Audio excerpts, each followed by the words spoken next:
3,000 degrees. And lime from ground-up limestone helps prevent the glass from dissolving in water. The melter uses electricity generated by giant electrodes to heat the mix to about 3,000 degrees and transform it into molten glass. As the glass melts, it flows out of a hole into the bottom of the melter. A mechanical arm underneath the melter diverts the hot glass into a machine called the fiberizer that spins the molten glass into long, thin strands called fibers.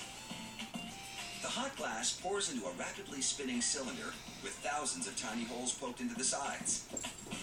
The spinning action forces the glass out of the holes to separate it into individual streams of glass. As the fibers shoot out of the holes, a blast of air cools them and diverts them downward, where they're squirted with a binding agent that makes the fibers stick together. The fiberglass comes out of the machine looking like white cotton candy. It can even be gathered up on a piece of wire like cotton candy around a cone. Each strand of fiberglass is thinner than a human hair, and it's a poor conductor of heat. But it's really the air between the strands that makes fiberglass a good insulator. The random pattern of the air pockets slows down the movement of air through the fiberglass, so it's harder for the warm air to pass through the insulation.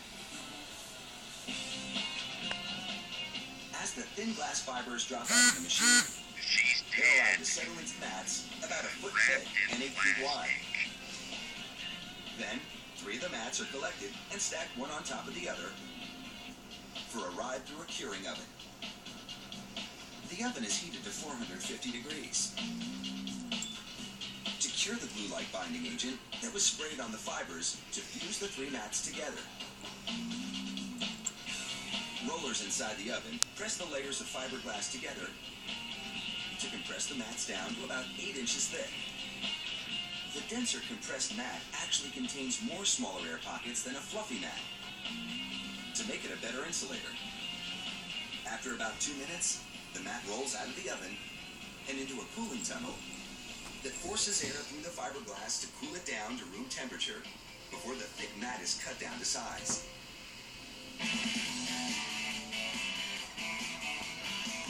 To cut the fiberglass